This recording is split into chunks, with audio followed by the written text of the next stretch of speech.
Good afternoon and welcome. Today I'm going to review a project that I have a lot of passion for. It's collecting data with an Arduino and shooting it over to MySQL. So let's get on with it, because I think you're going to enjoy the presentation, and we've got a lot of kind of fun things we're going to do.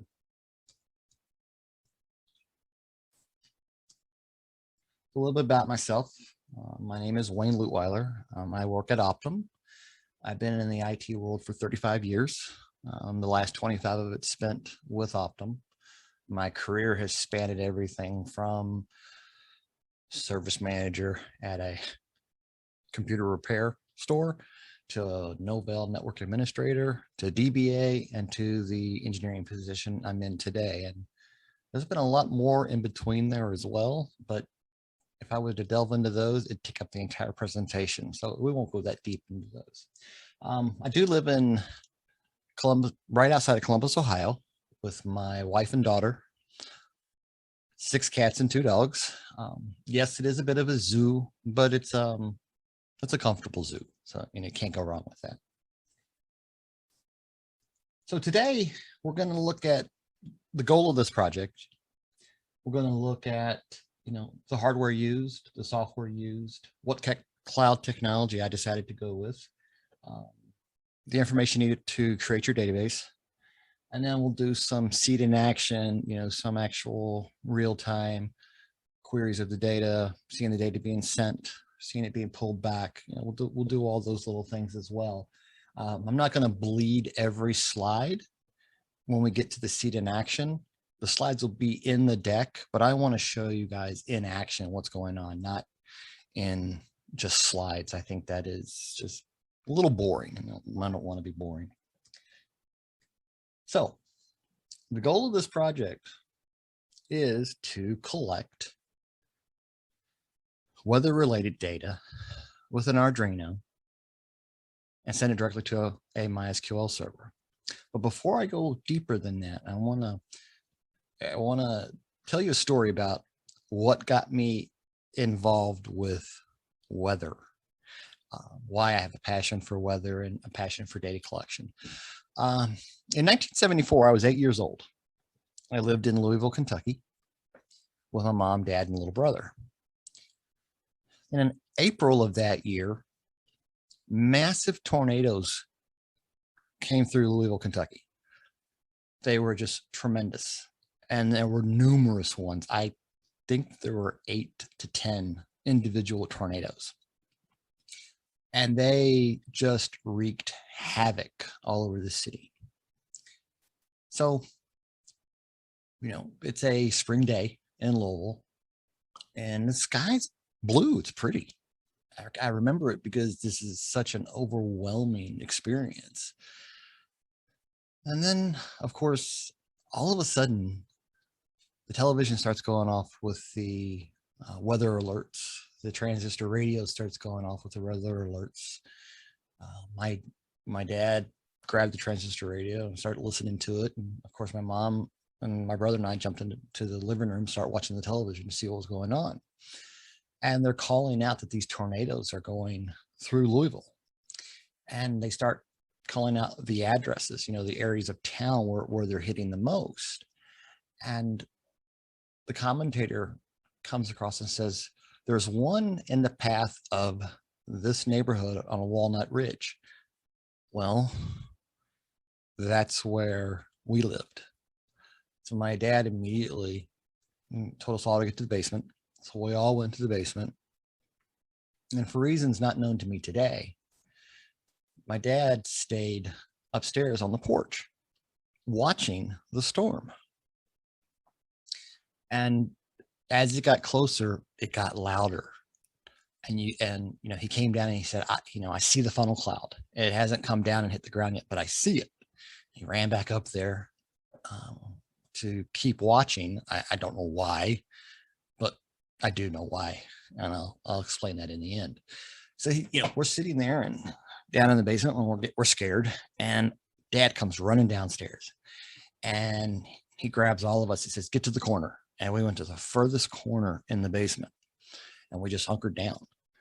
And all of a sudden, a sound almost like a jet plane started coming to our house, and the house started to vibrate a bit. So, fear factor is just going through the roof. And then we hear this horrendous noise, this crash and boom. But the house didn't move anymore.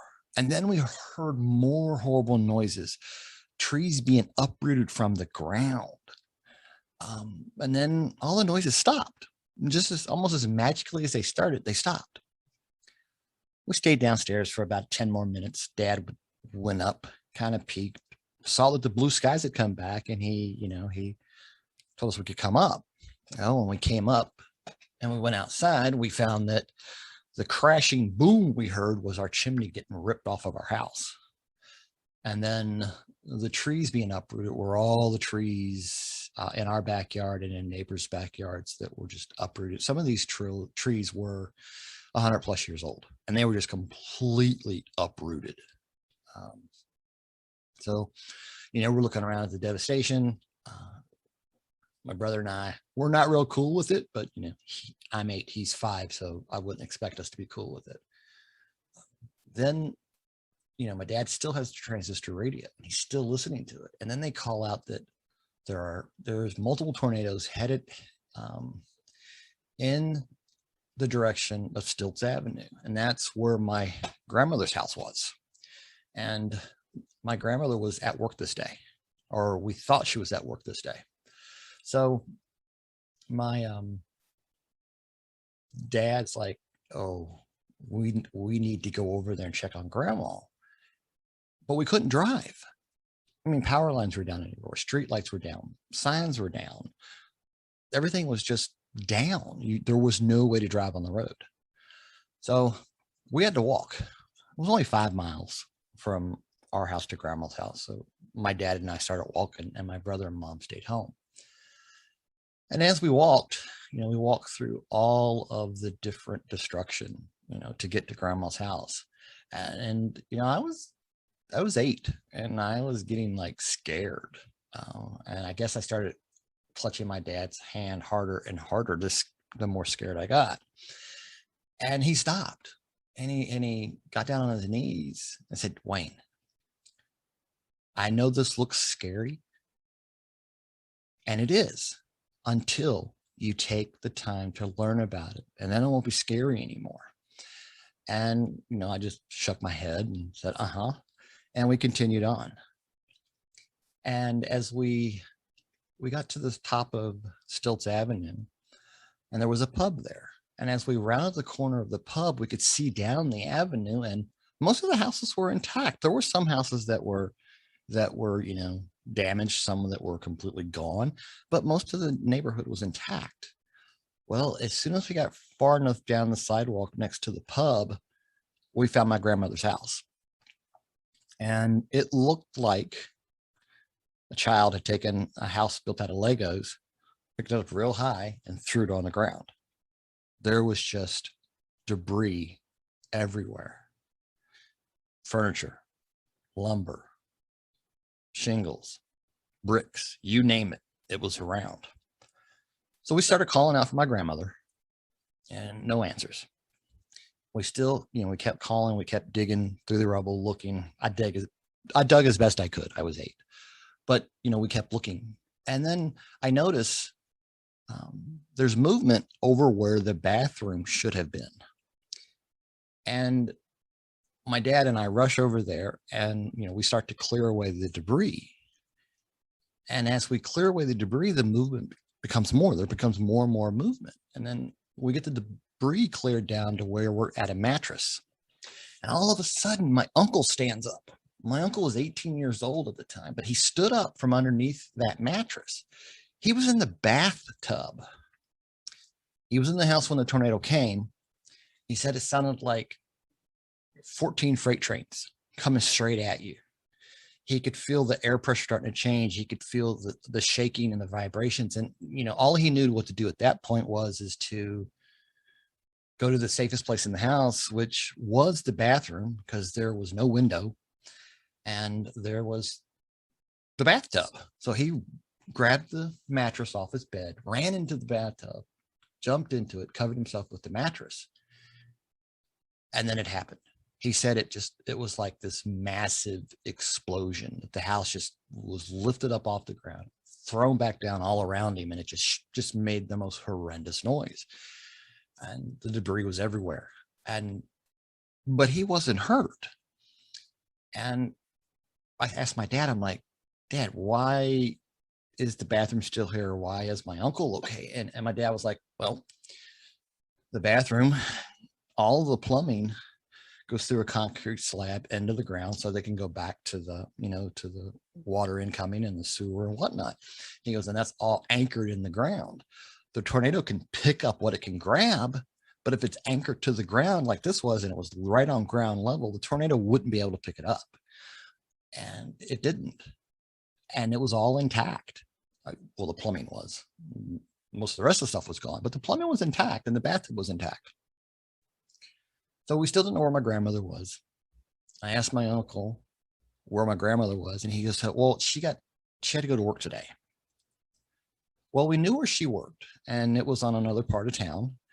And according to the radio, there were no tornadoes hitting that part of town. So grandma was safe. And we headed back home with my uncle. And I want to say that the statement my father made to me about being afraid is okay, but learning about it so you wouldn't be afraid in the future stuck with me.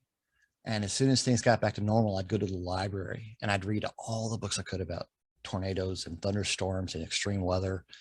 And as I continued to grow older, I continued to read that stuff and keep up with it. And it just became a hobby passion of mine. And that's got us where we are today. But the one thing that I've learned is I understand why my dad kept going up the stairs and watching the storm. It was fascinating. And I've actually become one of those people. When the sirens go off, I don't run to the basement. As idiotic as it sounds, I run out and look to see what I can see. Now, of course, if it gets really, really bad, I'm going to run for the basement. But until that moment, I have to run for the basement. I don't. I watch that storm. And it's amazing to watch Mother Nature at work. I don't like the destruction. No one should like the destruction. But watching Mother Nature do her gig, it was a lot of fun. And I've enjoyed it my entire life. And I probably will until I'm off this world. So the initial weather station I built was a weather station built from a Raspberry Pi 3B plus. And I was collecting UV data, temperature, humidity, dew point, heat index, and barometric pressure. Sorry about that. And it works great. I built it 6 years ago. It's still working. It's still collecting data. I've had the dreaded SD card corrupt on me like maybe 3 times in 6 years, but being a good former DBA, I do backups. So the SD card getting corrupted wasn't a big deal, but it was a hassle. So I decided I wanted to build a new weather station that didn't require an OS. So I didn't have to worry about keeping the OS patched. And then I didn't have to worry about keep downloading the new drivers for the Python libraries that I was using. I didn't want to have to keep doing that.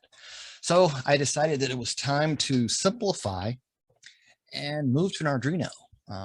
I maybe 3 or 4 years after the initial weather station, I started to get involved with the Arduinos, and I actually fell in love with them quite quickly. I love the single board controller. I love the fact that it's specific to what it does and it does it well. And you don't have to worry about updating OSs. You don't have to worry about updating drivers. You can just set it up, let it run. I actually have a automated light out in my garage that's been out there for 3 years now. And anytime you walk out to the garage, it clicks and the light comes on. And when you leave, about 5 seconds after you leave, it sees no more motion, the light goes off. And I thought that was really, really cool. So I wanted the same with my new weather station. And I knew I wanted to keep that data. I wanted to collect it. So as a DBA, I was a MySQL DBA for most of my career. And I love MySQL. It's been my hobby database of choice since version 3. But when I started looking at the project, I started finding that pretty much the only way to do this was to use an Arduino and then send the data from the Arduino through PHP MyAdmin and then back to MySQL. Well, that just added 2 more layers of complexity.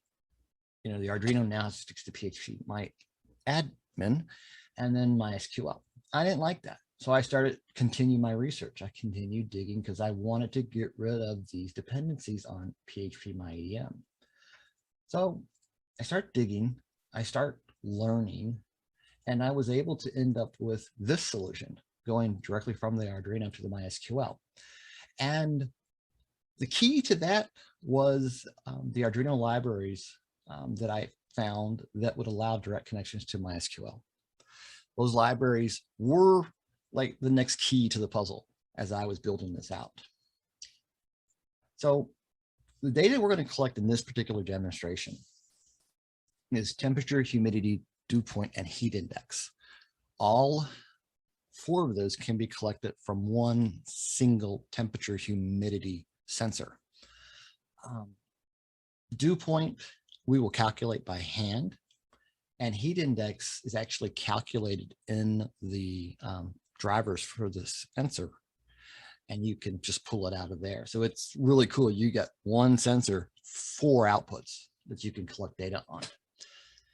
If you wanted to expand this project in the future, you could go with wind speed, rainfall amount, barometric pressure, UV levels, and then there are sensors that will check like groundwater, how much groundwater is, how the temperature in the ground is. I mean, the sensors are limited only to what's out there and what your imagination can do. So there's a great number of sensors out there to play with.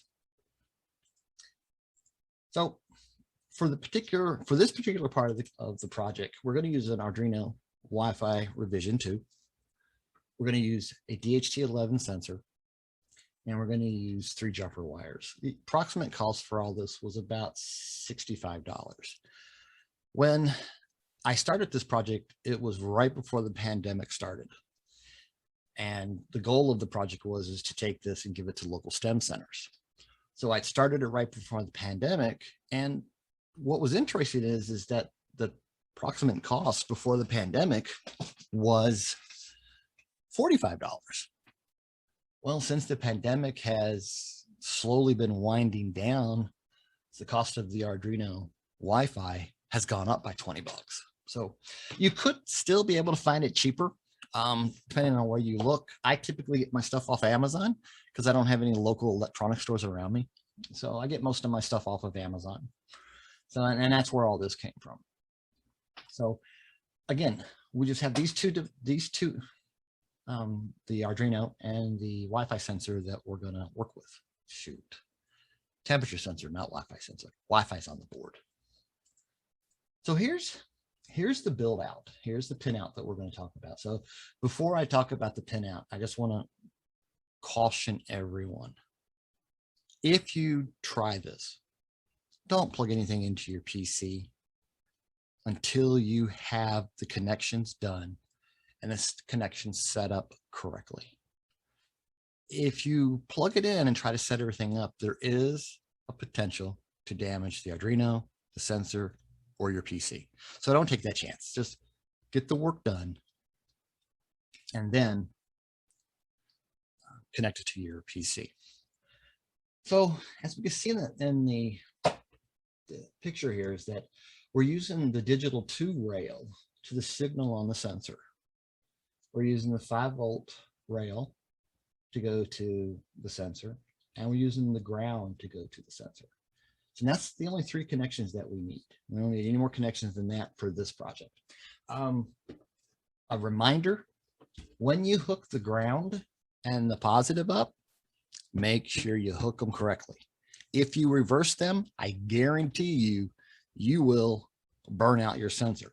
And that's why on this page, I said, hey, get a sensor that's a 3 or a 5 pack. So if you do happen to burn it out, you got something to play with and you're not just dead in your track. Let's go back to here. Once you get this done, you've checked and double checked and you've plugged it in, you're good to move on to the next step, which is, gathering the necessary software to start putting your program together to upload into your Arduino. So the software I used, I stuck with the Arduino's basic IDE. I like that tool. Arduino has a web-based IDE you can use as well. I used Adafruit's DHT libraries. I like Adafruit stuff. So I use their libraries. Their libraries are always very well written, very compatible. And I've never had a library that I use with the sensor from Adafruit ever give me any grief. And then the MySQL connection library, and then my code, which is out on GitHub. And you can go out there and grab it and, skip all the hard stuff and just copy and paste it right into your IDE and then upload it to your Arduino. But the one thing that I want to point out here is Chuck Bell. So Chuck Bell, he developed the MySQL connector for Arduino. And it is a wondrous tool. It tickles me so much that I found this. It's just incredible.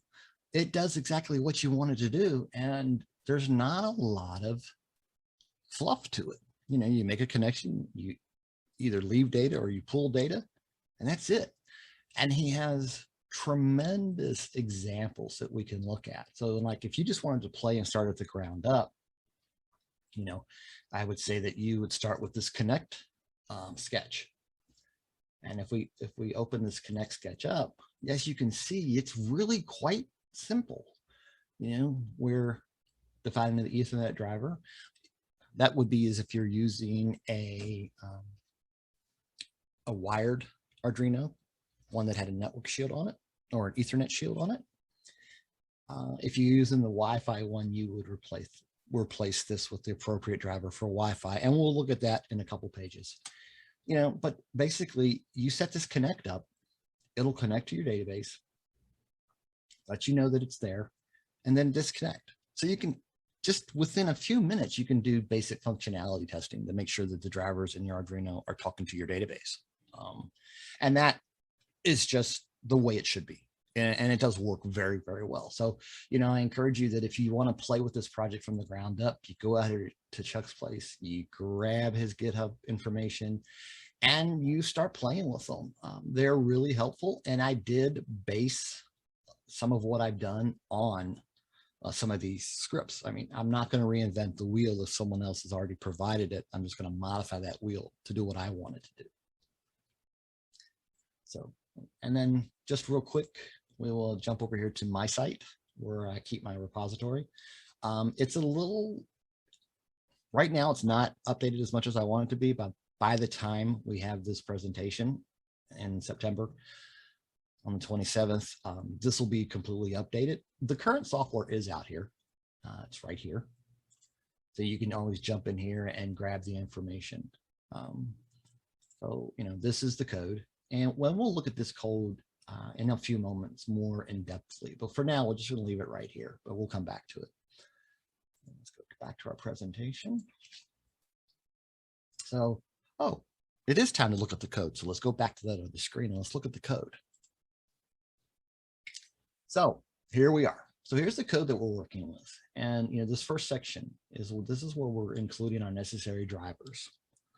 I want to point out a couple of things.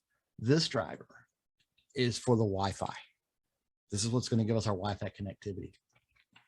This file, not a driver, contains the sensitive information you don't want to put in your code here. Things like your SSID, your SSID password, your gateway, the IP address of your device, the DNS server provided by your internet provider, and then whatever server address you get for the database that you either set up in the cloud, or if you want to set it up locally, you can also set it up locally. So it goes into this file called Arduino secrets.h. I will show you how to create that file in a few slides. It just good practice. It hides everything of importance.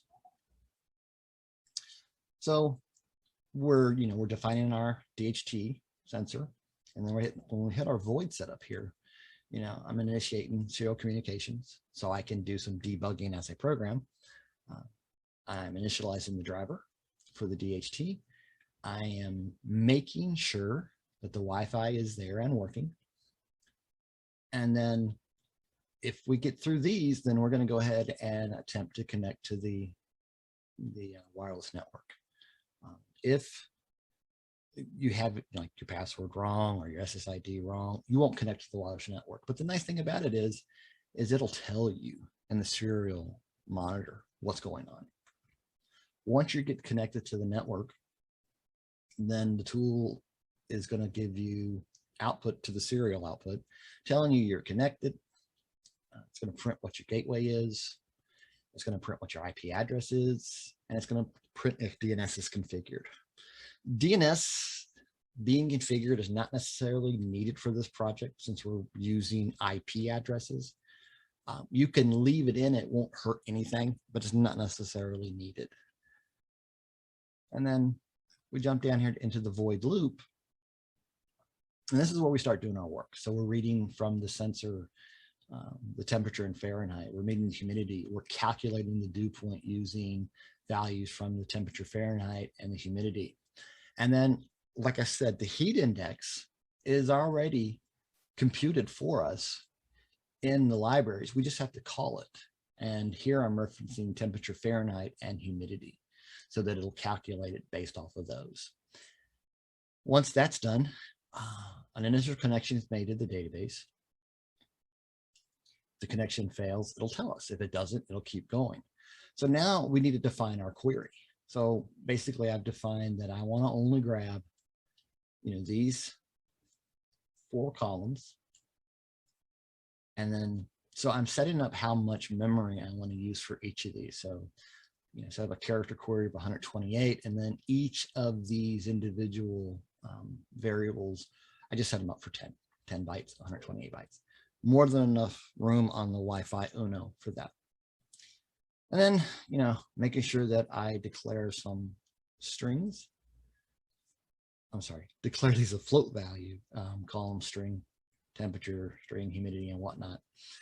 And then here is where a lot of the magic begins. So we're going to convert, everything from a string to a character in these areas. And that way we can insert that data into MySQL. So we do that here. We say, hey, run our query, which is here, insert data, and then what items we're inserting. We create our cursor, we connect to MySQL, and here is just serial output to let you know what's going on. So it'll print out the query that you're running. It'll print out the values for temperature, humidity, dew point, and heat index. It will do the inserts into the database. As you can see, the execute is here. It'll delete the cursor. It'll tell you the data is recorded, and it will close the connection. And then 15 minutes later, it'll do it all over again. So this is, pretty straightforward. Not a lot of things in this that are going to be difficult to work with. And again, if you were to add an additional sensor, you could see how quickly you could get the code up to date for your next sensor. You would just define what you need here for what your data you're pulling, and then you set up your character and set up your float, and then do your conversion, and then send it into the database. So let's look at the Arduino code in the Arduino IDE. So I have 2 sets of code set up here. So the first one we're going to look at is this one. So this is the cloud. This is the one that does the inserting. And this is what we're going to look at first. So what I want to do is I want to show you the serial monitor. And the serial monitor just attempted to connect to my network. So it's connecting to my Wi-Fi network. It connected. It got its gateway, IP address. The DNS got configured. And then we connected to the MySQL server. And this is our query we're going to run. We're going to insert into the weather.cloud database. You know, these are our columns. And these are the values we collected from the sensor. And then for debugging and viewing, you know, I actually put serial printouts here so that you can actually see the data as you're inserting it. So it's kind of like easier to look at. And that's it. It'll run every 15 minutes and it will collect that data.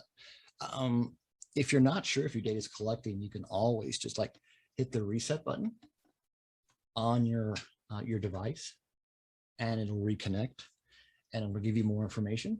You can clear the output, close the serial monitor up, and then, you know, each time you open the serial monitor, it will establish and send a new connection of data.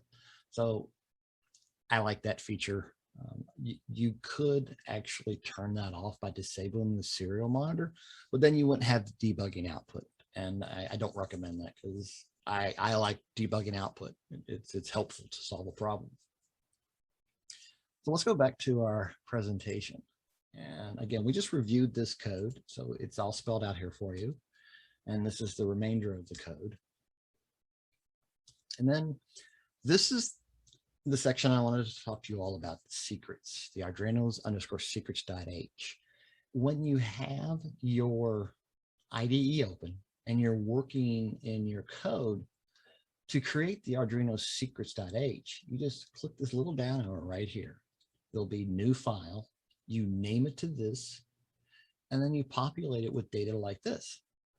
What we got, oh, wait, oops, sorry about that. We populate it with this data, and then it's hidden. So you don't have to code that directly into your primary code for this. It's a good practice, and it's very easy to set up. So let's move on to the database information. And so I chose a Google Cloud database. No real reason other than I like Google. I looked at AWS, I looked at Azure, but I like the Google stuff better. If you're familiar with one of the platforms more than the other, you know, definitely choose the platform you're familiar with. That way, you know, you have the most fun and you don't have the frustration of trying to figure out something that you may not necessarily want to figure out because you want to just hit the ground running. So for this particular demonstration, we only need one table, a cloud table. So, you know, we're going to jump in here. We're going to create an app ID called weather app, define its password. We'll grant it the necessary privileges, and we're going to create this table. And, you know, once this table is created, you know, at that point, we're ready to start looking at sending the data from our Arduino to the database. And, you know, we did that over here with this. So again, if I reopen this for us, again, it'll send a little bit more data to the database because we reinitialized this serial connection. So the data will go and it'll get recorded. So that, you know, that's what we want there. So we're connecting and talking to the database now.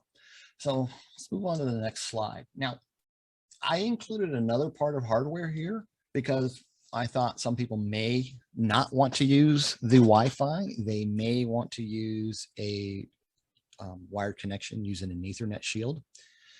So the cost of the Ethernet shield and the Arduino, it's about 30 bucks, or about 15 bucks each.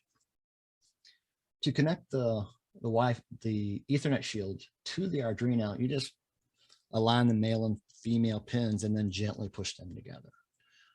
So this would give you the option to use it wired instead of wireless. You can use either one. I wanted to include both in here so that you had an option and that you had more things to experiment with.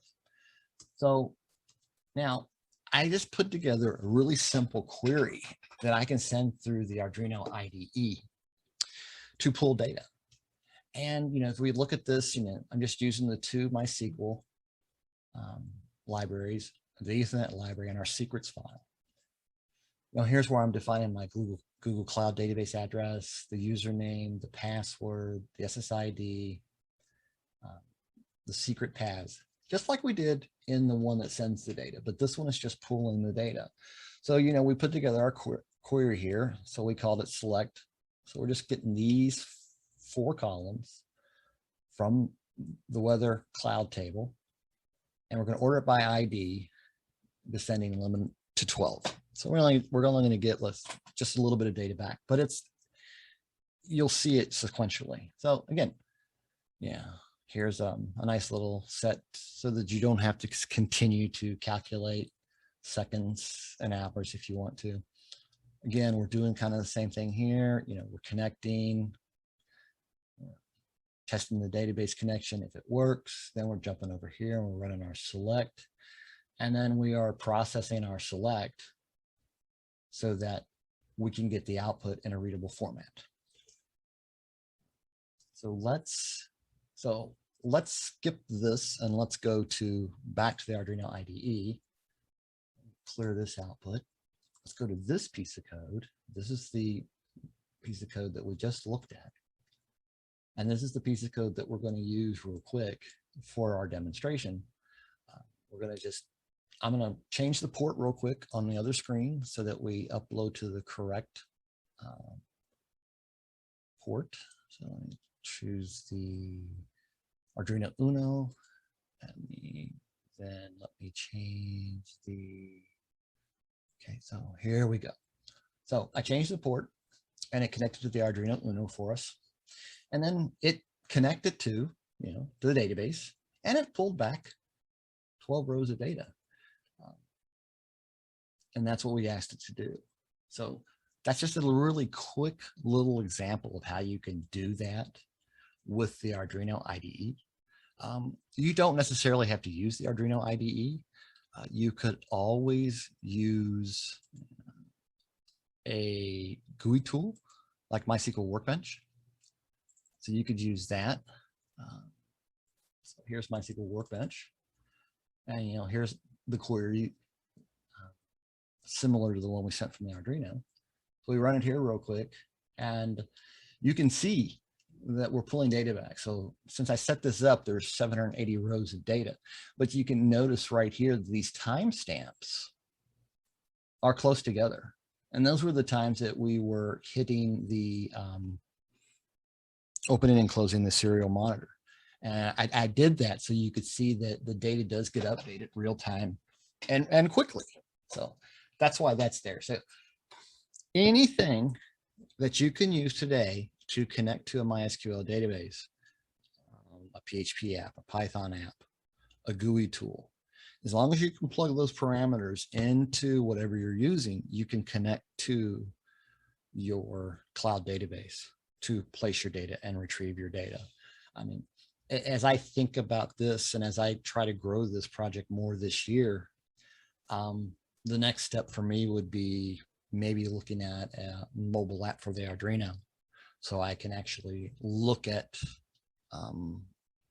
what's going on here at home, or a mobile app for the Android that would give me Bluetooth connectivity to the Arduino, and I can again look at the data while I'm here at home. And then if you get frisky enough, you can actually go forward and maybe set some home automation up that would use this data and would consume it and set things for you. I know that Arduino has connectivity with the Amazon Alexas and the Google Nests. So just go out and do a quick Google search on those, and you'll be able to find the information about how to do communications between them. There are a lot of APIs out there that will help you with that. So let's go back to our slide presentation. So we pulled the data, we looked at it. We looked at it from both angles, from the Arduino side and from the MySQL side. I don't have a live feed set up of this one, but if you use the serial plotter tool that comes with the Arduino, you can actually leave it up and running and plot that data as it's going in. So I think this was over a few days when I set this one up and ran it. And, you know, it's cool because, you know, you got the temperature here in blue and the heat index right here. And this was all done in the house. So I don't expect the heat index to really jump above the blue. You know, here's our dew point, which should stay relatively in line with the temperature. And then the humidity. So you can kind of notice here that the peaks with the humidity and the dew point align with the peaks with the actual temperature. And that's because we're calculating dew point, the green line, based on what the blue line and the red line and the formula. So that's why it looks, you know, there's some synergy in this, and it looks well and it makes sense. But let's go to the next slide. What's the point of gathering data if you're not going to do something with it historically? So for a historic example, I just pulled up and put together a really nice little piece of Python code that would allow for us to just pull some data. So I'm going to run it and then we'll look at the code. And as we look at the code, we'll talk about what it's doing. So if I run this real quick, I need to pull it over from the other screen. So you'll notice here that I pulled the data over. We have a pretty big gap in between things. That's because the wireless Arduino was powered off for a while. So that's why we have this gap. But as you can see, there's this historical data, you know, temperatures, and it's for the last 24 hours, which is, you know, which is what I set up to do. Hold on, there it is, last 24 hours. So this is right here. And this is cool. I mean, it's kind of cool to see what happened over the last 24 hours. So that's why I included that.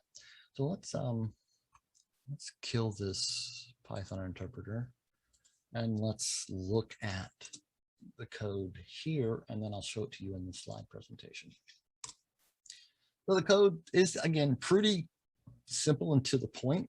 You'd have to do a little bit more manipulation because you want to turn your code, have it connect to the database, grab the information, and then take that information, turn it into a data frame that we can then feed to the matplotlib pyplot, so we can plot the data. So that's what we have going on here. Our drivers are loaded. We're converting some date today using the data that's coming from here into a readable format. We're connecting to the database. We are, you know, hitting, you know, we're creating our cursor. We're passing our query. We're executing it. We're grabbing the results. We're pushing those results through the data frame. We're defining the columns for the data frame, the kind of plot we want, and then we're just setting up all the prettiness of the plot. We're setting up, you know, the title, the labels, the Y labels. That's the X label. The first one was grid true and plot legend, and keep going. And that's all we were really doing inside this, and it gives us that pretty graph. But one thing that I didn't show, I need to bring it back up. When you do the Python data graph and you do this 24-hour period that we've grabbed, you can actually take within this tool and go, hey, I want to get more specific on a certain chunk of data. And you can start drilling down on that certain chunk of data, which, you know, lets you see, you know, what's going on at a deeper level. I like that. I think that's kind of cool. You know, I don't have to do anything different. I just run it and then just start drilling down into it. So I like that feature. And it's one I definitely wanted to point out to everyone. So here's the Python code. We just kind of talked about that, but again, you're importing your necessary libraries, doing some date conversions so you can get a nice X label. That's what I'm doing here. Connecting to MySQL, set up your cursor, defining your data frame, having your plot put together, having it show the data we need. I even put in here a save if you wanted to save it and then, you know, use it as a picture in something, you could. And then, you know, close the database cursor and then close the database connection and you're done. So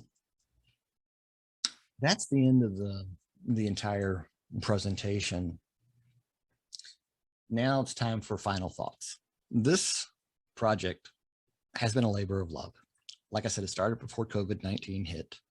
Its intention was to go to STEM centers. It did not get to because of COVID.